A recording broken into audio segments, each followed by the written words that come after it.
So I just realized I left some really important dates till the middle and the end of this episode. So bringing those dates right to the front for you in case you're wondering what is going on with Cohort 10 in the OUX Masterclass.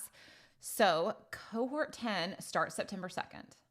Enrollment for those that are already enrolled in the Self-Paced Masterclass, doors open up to you on July 25th. Okay. Doors open up to the wait list. Those that have signed up at OUX.com/waitlist, doors open to you on July 29th. Okay. And the actual date is September 2nd. I said that.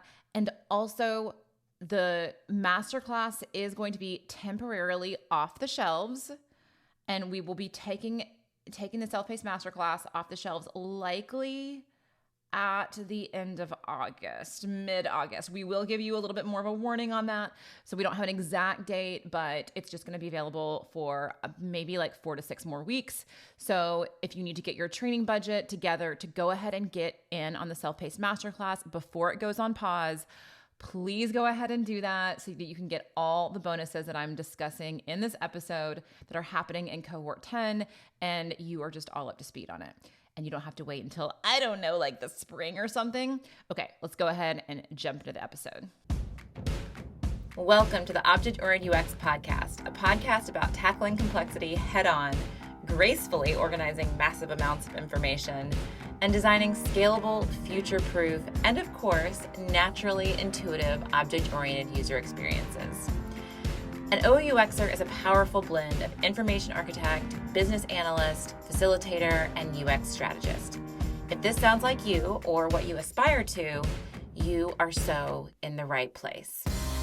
I'm Sophia Prater, UX designer, chief evangelist of Object-Oriented UX, and your host. Let's jump into it. Good morning, OUXers, or good afternoon, or good night. It's morning for me right now. And this podcast episode is going to be, I hope it's going to be really interesting. I am going to be going over some changes, some changes to the overall OUX Academy, and also the process, the ORCA process. So the big reveal here is that ORCA is no longer 15 steps. ORCA is going to be 16 steps. I added a step. Not really, kind of, just hang on, stay with me here, and I will explain all. Okay, so what happened here? So what happened is, you know that thing that I say all the time, that teach what you need to learn thing? Oh my gosh, really? And also just like teaching, this is so true, and it is so true for teaching in different formats too. That is the extra, that's like part 2 of teach what you need to learn. It's teach what you need to learn and then constantly change the format that you're teaching. Like, yes, of course, we're gonna have our preferred methods of teaching, but running it as a workshop for a conference is different than running it as a workshop or an ORCA sprint for a client, which is different than creating bite-sized video tutorials, which is different than creating YouTube content, which is different than writing about it, which is different than podcasting about it, which is different than writing about it. So, and writing about it in short form versus long form, just take the thing, whatever that thing is, for me, it's OUX and ORCA, and put it in different formats and stretch it and mold it, and you will learn new things about that thing. So, what happened, as you may or may not know, I have been working on in a book. It is going to be published as an ebook. I'm self-publishing. Because I'm just not going that traditional route yet. Eventually I will. And we're gonna kind of bundle it up and make it this really special thing, because it's gonna have like templates and it's gonna have video content as well. So it's gonna be like a multimedia. What we're gonna be calling it is probably the Foundations Bundle. So anyway, been working on this ebook for 3 years or something like that. And I've had some editors working on it. Shout out to Karen, shout out to Lindsay. The ebook has gone through many hands, and I've kind of popped back in and out of it for the last like year and a half, where like, yeah, basically I've been a little bit hands off. Like I wrote the thing and then it went to other hands and now it's come back to me. And over the last month, I read through the entire thing. I spent like 5 days just like reading through the entire thing with printing it out with a red pen, and then going through and adding my edits in. And the intention was to just do the smallest edits possible and get the thing out. But as I started going over it again, I was like, man, I wrote this first draft 3 years ago. And my thinking has changed. And then not only has my thinking changed, but going through and writing it and feeling it out as in the rhythm of a book with chapters and sections, like really like kind of a different format. Y'all, the process evolved, like not just writing about it, the actual ORCA process became stronger through me writing about it. Okay. So what we're going to do today is I'm going to be talking about some kind of like mindset, and it's really not the actual, like the process hasn't really changed. Don't freak out. It's more like how I'm explaining it and how I'm teaching it and how I want you to think about it. So I'm going to be going over today, specifically changes to the requirements round, the prioritization round, and the representation round. Okay. And it's hopefully not going to be too much. I don't think so. I don't think so. Okay. Except for discovery. So folks that have taken the fundamentals course on Udemy, like your stuff isn't changing. The discovery, like the foundational discovery pieces of going through noun foraging and the nested object matrix and the CTA matrix and object mapping, like that is still so freaking solid. It's those additional rounds that I have been playing with how I am framing them. So writing the ebook, that happened. Then there was an AI rabbit hole that I'm still in. And I'm really recognizing, okay, like AI needs to be threaded through this. And it's not changing the fundamentals, but it's changing our methodologies a little bit. Like how we do noun foraging, like that needs to change, or it doesn't need to change, but it can change. It can be so much more effective and efficient now that we have access to this amazing new technology. And on the other hand, we also need to be thinking about how OOUX can help us design for AI, because we have this new medium. So I have a mini course on that, OOUX.com/AI. You can get into all the details there. But also for our core curriculum, that needs to be threaded through. Like it would be irresponsible to not thread it through. So the other thing that happened, like just, a lot's happened in the last year. Okay. The other thing that happened was the last cohort, I introduced this advanced program. So we've had mentors for, I'm gonna think back to cohort 3, we've had mentors, but it's been a little bit more informal. I formalized it in cohort 9, actually creating a full, what we call in the course creation world, I just learned this, the ascension model of how do I create something so valuable that we can actually create an additional certification. So now it's not just, come back and mentor. It's come back and mentor, and that is part of the process, but you are actually spending time with me every week. At this point, it's still live. It will be live in cohort 10, where I am actually providing advanced training and additional facilitation training. And so we also have a little mini course on that kind of gives you a taste of the advanced program. So if you are already in the Self-Paced Masterclass or in the certification, you can go to, it's in the forum. I don't think I have a good link for that right now, but in the forum, if you go to the sidebar in the forum, that is available to you as well. But for the certification, now we have a certification for advanced folks. And so I created an entire new layer of curriculum at the end of last year. And what I realized is, okay, some of the stuff in the advanced curriculum, probably I want in the core curriculum and vice versa. So there are also changes afoot in pulling in some of these pieces that I was like, thinking that it was advanced. I'm like, no, this just needs to be part of core. And then part of the core curriculum, which is the Self-Paced Masterclass and the certification, I think I want to move into advanced. So these are very little things that like, I don't want you to stress out about. But it is as far as like that model of training where there are pieces that I think are a little bit too advanced for the core that people get stuck on. And then pieces that I'm like, that's a missing piece that needs to be in there. So evolving, constantly evolving, right? It's fun. So all these things are happening. What does that mean for the Self-Paced Masterclass and Cohort 10? So I'm going to talk about that, and then I'm going to go into those actual changes, kind of a highlight reel, just so you can kind of know what is coming. So if you are in the OAUX world and you want to know what kind of things are shifting, then please stick around. Okay, so the changes for the Self-Paced Masterclass, you may or may not have seen this in the newsletter. I don't think I've really posted this on socials yet. Socials, LinkedIn. Y'all, if you're following me on Instagram right now, I'm sorry, there's just really nothing there. Follow me on LinkedIn. That's where the updates actually are. So for the Self-Paced Masterclass, you may or may not have seen that will be coming off the market likely at the end of August, maybe mid-August. We will give you a little bit of warning, but if you want to get that program, go ahead and get in now, because we don't want, as we are making changes in the fall and next year, we don't want those sands to be shifting as people are continuing to enroll.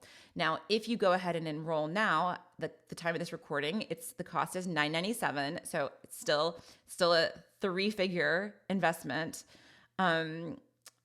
That might change next year. So when we reintroduce, there might be a live component, and there's going to be it's going to be upgraded. And if you get in now with the Self-Paced Masterclass for $997, you get all those updates. You are grandfathered and grandmothered in, okay? You're in the club, okay?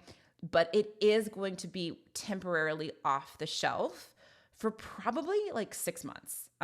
Just knowing myself and how long things take, which I'm getting better now that I'm the ripe age of 40. I am starting to understand how long things actually take me. So likely that's going to be next spring that it relaunches. Maybe we'll get our stuff together and it'll get relaunched earlier. But we just don't want all those shifting sands because so much has happened. How cool. Yeah. So what does this mean for Cohort 10? It means Cohort 10 is going to be freaking awesome, because another thing, y'all, Cohort 10 coincides with the 10-year anniversary of my very first OOUX workshops. I wasn't even calling it OOUX, but the first workshops that I ran where I was teaching object mapping, when it was this weird version of object mapping, was 2014, the fall of 2014, where I got invited back to UX Week. I gave my first kind of OUXy talk in 2013, got invited back to do a workshop, and I also gave a workshop at UX Strat. So I gave 2 OUXy workshops. I was calling it Responsive Redesign in a Day, but that was the fall of 2014. So we are at a 10-year anniversary. So Cohort 10, I'm going to be... There's going to be a lot of bonuses for Cohort 10. It is a party for me. I am so excited to be just loving on Cohort 10 so much and providing a whole lot of extras and bonuses. And so this podcast episode is going to be a taste of those bonuses, but also hopefully get you excited to maybe come back to Cohort 10. If you're already certified, come on back in. If you are current in your certification, it's 50% off. Just come on in and enjoy the ride. And if you have not yet gotten certified, it is a good time. Cohort 10, y'all. I thought about calling it Cohort X, but then that was is that a variable? Is that confusing? So Cohort 10. Okay, so this is what's going to happen in Cohort 10. And I'm going to go over, we're basically going to have, I'm going to go ahead and say it, 4, wait, let me count. 1, 2, 3, 4 bonus sessions. And I don't even know how long of these. Some of them might be an hour. Some of them might be more like a workshop. So the first one is going to be a workshop. So I'm calling it a mini workshop, but it is going to be a create your own requirements hub workshop. So what I realized over the past year or so is really a way to think about the requirements round that gets people so tied up, and the way that it's taught right now is beautiful. I love the requirements round in the Self-Paced Masterclass, but I'm realizing that I need a layer of mindset coming into that that is missing right now. So I will be adding that. So cohort 10 will be able to experience that live, and then everybody in the Self-Paced Masterclass will get the recording. You will get the recording, and then you'll get like the high quality videos that I end up creating, probably in the late winter, the dead of winter. So this is the thing that if requirements has bugged you out in the past, this is the way you want to think about requirements. When you get into the ORCA process, objects, relationships, CTAs, and attributes, you're taking the red pill. You're seeing into the matrix. You're going below the UI. You're going below the surface. You're seeing the structure. And you're like, oh my gosh, I can see the structure of systems. All right? The requirements round is taking another freaking red pill. You're seeing the matrix inside of the matrix. Okay? You're diving into the fractal. Basically, what you are doing in the requirements round is you are ORCA-ing your ORCA. All right? Which you're like, Sophia, that didn't make it any better. That's still confusing. Okay. I started talking about this in the attributes. The attribute step of requirements, attribute requirements. This is, and I was talking to people about like, this is in the Self-Paced Masterclass right now, that what you're doing is you're creating metadata for your metadata. You're saying, okay, this piece of metadata, this piece of core content, this attribute here, is it required or not? Okay. Do you need to write a little something about any kind of conditional logic? Do you need to write a little bit of something about, min and max character count if it's a description? Okay, what are the parameters / requirements around this particular attribute? And you do that by giving the attributes, for lack of a better term, back-end attributes, project-based attributes. And then as we started creating these Notion hubs, right? So it's like these project hubs for an ORCA project, I started to realize like that's what we're doing in every step of the requirements round. For the object guide, right? The object guide is you're taking your objects and you're giving them a bunch of structured content. You're giving them a definition, you're giving them a purpose statement, you're giving them a high-level content strategy, which could be a couple paragraphs even of writing. Okay, so it's a lot of core content. You're giving them phase, like which phase is this object being rolled into? That's going to be metadata. Because then I want to see a list of all my objects and filter by that. Okay, so you're going into the fractal. And if that doesn't make sense to you, like don't even worry. Just come into the Self-Paced Masterclass, come to the certification. I will teach it in a lot more detail. But for some of you out there, that's going to really resonate. You're going to be like, oh, because basically you're ORCA-ing your project, okay? You're OOUXing your project. You might have objects like team members, goals, tasks, questions. Phase could become an object. Does it have structure, instances, and purpose? Phase. We have multiple phases in this project. We have start date and end date for phase. Okay, we've got structure. Instances, yes, there's multiple of them. Purpose, oh my gosh, yes, we can build a roadmap. Phase has SIP, not within the product that we're building, but within our project. Okay, questions. Oh my gosh, one of the biggest values that OOUX brings is asking good questions. You can organize those questions and attach them to your objects, your relationships, your CTAs, and your attributes. So yes, O's, R's, C's, and A's actually become objects within a Notion or an Airtable or a Coda project hub that you're working on. So you're creating this ORCA behind the ORCA. Okay. Team members. Which team member is responsible for this object? Who do we need to ask to get this question answered? All tied to your O's, your R's, your C's, your A's. And it is a beautiful thing. Anybody who's used our Notion hub, it's gorgeous. So what we are going to be doing in this live mini workshop is we're going to be taking you through the build of that. Because what we've been doing before is we just give it to you. We just give you the Notion hub and you're not seeing the OOUXing underneath it. So we're going to take a couple hours and you're going to actually get to build it from the ground up. So it's going to be this like lovely meta lesson on OOUX as you're OOUXing your project. Okay. So that's coming. All right. I'm going to be doing a live lecture. This might be a little bit of a shorter one, but a new rhythm and a new way of thinking about the prioritization round, the prio round. So in prioritization, we take our O's, R's, and C's and A's, and we prioritize them from a business perspective and a user perspective. And again, that is in the Self-Paced Masterclass. It's gorgeous. It's wonderful. But in going back through it and in writing about it and finding a rhythm in the chapters that I was writing on prioritization, I really started to recognize that there is there can be a little bit more structure to this.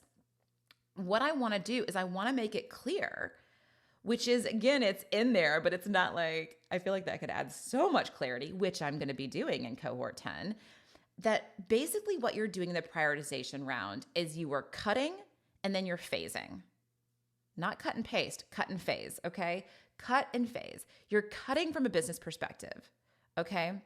And then you're phasing it out, right? So you're saying, okay, I'm slicing up the objects, not the objects, but like the groups of objects. And I'm saying these are phase 1, phase 2, phase 3 objects. Okay, so I'm cutting them, I'm phasing them out, okay? And then what I'm doing is I'm looking at the phase 1 pieces, really just honing in on those phase 1. What are we doing right now? MVP, whatever you want to call it, this particular sprint. What are we doing right now? What is right in front of us? Okay, we've taken that long game look, which is beautiful, so we don't paint ourselves into a corner and get in a lot of UX and tech debt, which happens all the time because we're thinking so myopically. So we're not thinking myopically, we're phasing it out. And then we're taking what we have right in front of us and we're doing ranking and positioning for our O's, R's, and our C's and A's. So first cut and phase, then rank and position what's left. And it's like really that simple. And of course, in the course and in the deeper training, we'll show you how to do that, right? Like how do you actually cut and phase from a business perspective? How do you think about your objects, your relationships, your CTAs, and your attributes from a business perspective, and of course a development perspective on level of effort as well? And then what are best practices to position your objects, your relationships, your CTAs, and your attributes so that they are right where a user expects them to be based on a user prioritization. Okay, so again, like sometimes you just need to zoom out to see what you're actually teaching. So I'm going to be talking through kind of a new, more clarified way of thinking about prioritization, also probably talking about how to move it around and integrate it into other parts of the process. So how are you doing prioritization while you're doing discovery? How are you going ahead and doing some prioritization while you're in requirements as well? Can you move a prioritization round right below discovery? Yes, you can. Yes, you can. Flexible process, okay? Structured, methodical, step-by-step process that's actually really freaking flexible too. So best of both worlds. Okay, this is the one. 16 steps. Okay, so in the past, the ORCA process has been a 15-step process. 15 is my lucky number too. I wasn't forcing it, but it was like kind of cool that it turned out to be a 15-step process. So we have 4 rounds. That's not changing. Discovery, requirements, prioritization, and representation. Okay, so we got those 4 rounds. And in the first 3 rounds, we would hit the O's, the R's, the C's, and the A's. Okay, so discovery, objects, relationships, CTAs, and attributes, that's 4.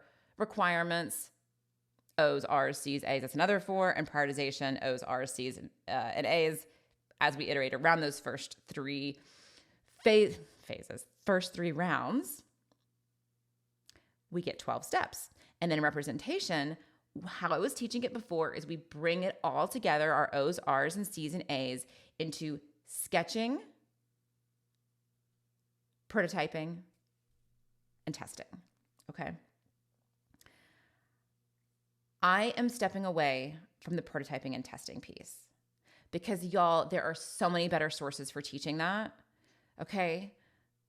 Prototyping and testing, of course, is incredibly important, but that is not necessarily specific to the ORCA process and specific to OOUX. And again, that is like, it's just not something that I want to be continuing to hang my hat on, because it's changing so much and so fast. I mean, not really how we test. So I'm going to be still talking about like, here's the main things that you're trying to test for once you have that prototype. But what I really want to focus in on is that representation piece and making sure we are not introducing unintuitive objects. So we talk about the four horsemen of the internet apocalypse. We talk about that in the beginning of all of our training, right? It's very fundamental to say like, okay, this is what we're trying to avoid. We're trying to avoid masked objects and shapeshifters and isolated objects and broken objects because they hurt the user's mind. They create an unintuitive experience. So that is foundational to the training in the very beginning. We start with that. This is what we're trying to avoid here. This is the why behind OOUX. And then, y'all, even in my certification course, I will get a few people sometimes after 10 weeks with me and they get to representation. And in representation, they start showing me shapeshifters and masked objects and isolated objects and broken objects. Not a lot of people, but it can crop back up. And so the shift that we're making here is to say, okay, going back to representation, we're going back to those four unintuitive objects to really make sure we are not doing all of this work in the OOUX process and then reintroducing unintuitives. Okay. And then this beautifully aligns back to our O's, R's, C's, and A's. So we get that 4x4 grid for the process of 16 steps, because now we're really just focusing on that like sketching / diagramming of representation, but how do we clearly represent our objects, relationships, CTAs, and attributes to avoid those four horsemen? Okay, so I'm going to talk through that really quick. Y'all, card, detail, and list sketch sheets. If you're loving those sketch sheets, if you're still using the sketch sheets that we teach, cool. They're not going anywhere. Like we still, like this is just the way that screens work. We have cards, details, lists, and landing pages. Okay, that's not going away. But how I teach it and how I make sure that we're threading back to avoiding those unintuitives, that's going to change. Okay, so here it is in summary.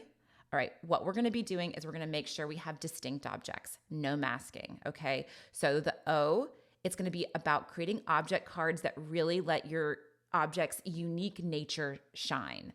So what I want you to think about now is when you are designing your cards for your objects, look at the most telling and unique attributes for each of your objects, because those should be prioritized and those should be highlighted. So if it's like what really says that this is a product versus an article? Right. So for an article, it might be showing the author really clearly, because like this is a thing that somebody wrote, versus a product has a price. So of course you want to show the price clearly, but really showing it clearly with this like intention of this is what makes this thing unique. The only thing that has a price within this ecosystem is our products. So price needs to be like really freaking clear because it says what that thing is. So the first step is to really create really distinct objects by going back and like looking at the attributes and being like, which attributes really like tell the user what this thing is? Okay, then we're going to go to making sure our objects are connected, the R of ORCA. Okay, and this is going to be an upgrade of the nav flow. Okay, so we go back to the nav flow that we do during relationship prioritization and have that beautiful like OOUXy site map, right? And we're going to be plugging our object cards into that so that we start getting a work in progress screen flow.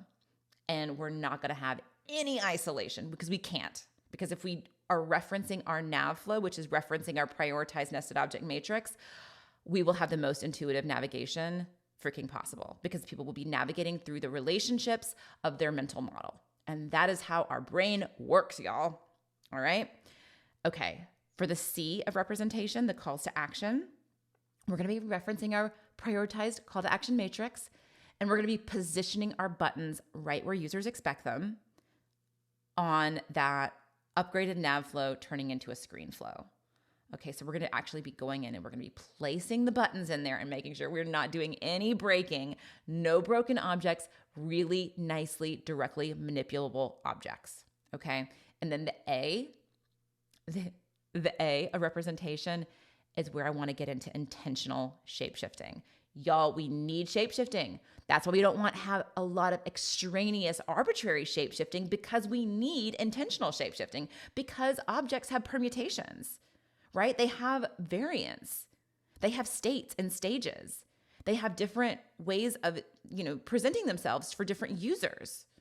Okay, they have different sizes too. So we need some intentional shape shifting.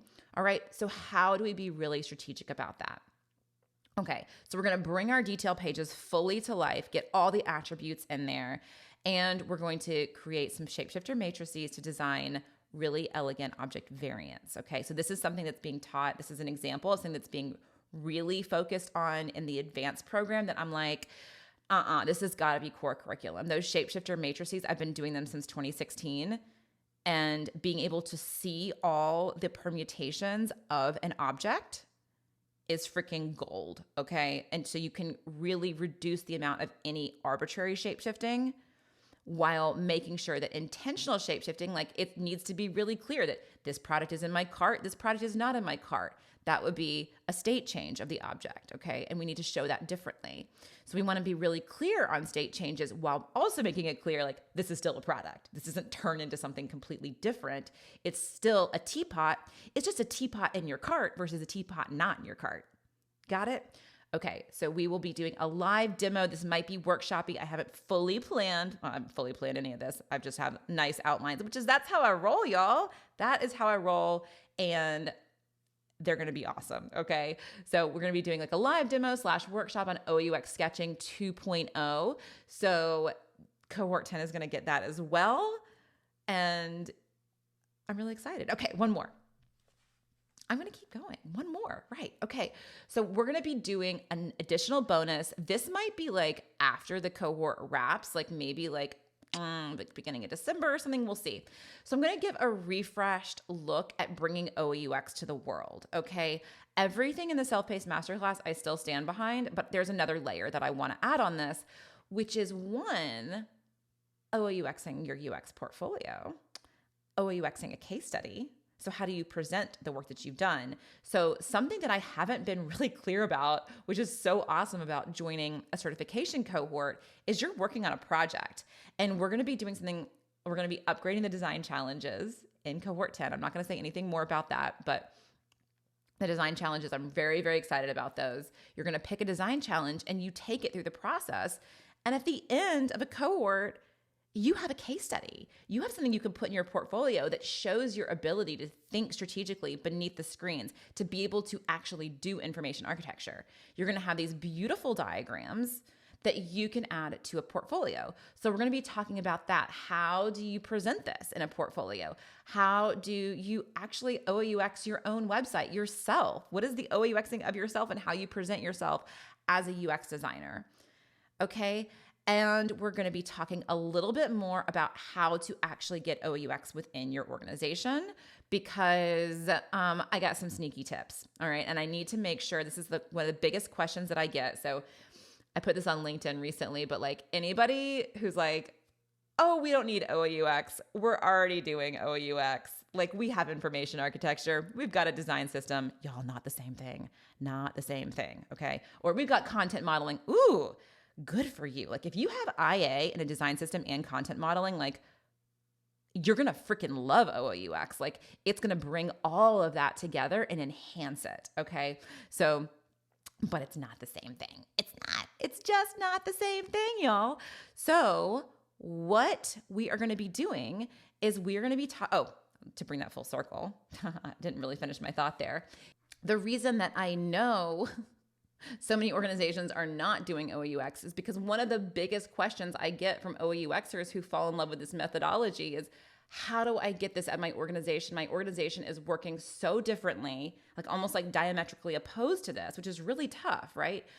Because we're thinking very, very myopically. We're not thinking in structures. We're thinking in little groups of screens, right? So how do I get my team, how do I get my organization doing this important deep thinking, this critical deep thinking, and really change how we work, which is a very tall order. But I got some sneaky tips. I've been hearing from people. I've been seeing what works. I've been learning from interviewing people on the podcast that are in the trenches and what is working for them. So I'm going to be doing, it's going to be kind of like a lecture / discussion on one, OUXing your portfolio, just presenting it, how to take what you did in cohort 10 or through the Self-Paced Masterclass and turn it into a really beautiful project within a portfolio project or case study, and also how to start getting it into your organization, which I feel like is people need more support on that. So that is 4 bonus sessions within Cohort 10. If you are in the Self-Paced Masterclass, which there is the window is closing on that, right? I don't have a specific date yet, but before Cohort 10 starts, which is September 2nd. So we will be closing it in the next 6 weeks or so. So go ahead and get your Self-Paced Masterclass spot so that you get all of these recordings if you know you're not going to be in Cohort 10, okay? And then if you're in Cohort 10, which I hope you will be, and oh my gosh, I didn't talk about dates. Thank you for still being here. So Cohort 10, if you're in the Self-Paced Masterclass, doors will open for you on July 25th. And if you are on the wait list, OOUX.com/waitlist, then doors will open for you on the 29th of July. Okay, so get ready to get your spot. Get on the wait list if you're not on the wait list already. We've got hundreds of people on the wait list for very limited spots. So, or just go ahead and get in the Self-Paced Masterclass, and then you'll be guaranteed a spot because you can just upgrade. All right. Okay, y'all, let me know if you have any questions. DM me on LinkedIn, post on LinkedIn. Let me know what you think about all of this. And I am very excited about the changes coming. This is going to be a beautiful refresh for the ORCA process and for the overall academy that we have been building here within our company, and how we are doing this training and making sure to bring these amazing collaboration and complexity wrangling tools to you so that you can feel so much more confident in dealing with complexity and facilitating complex problems and bringing a cross-functional team together, and just overall feeling like you're freaking a badass at your job, okay? That is what we are bringing to you here, and it's just getting a really big upgrade.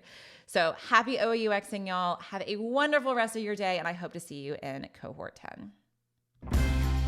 Thank you so much for listening. I truly hope you enjoyed this episode.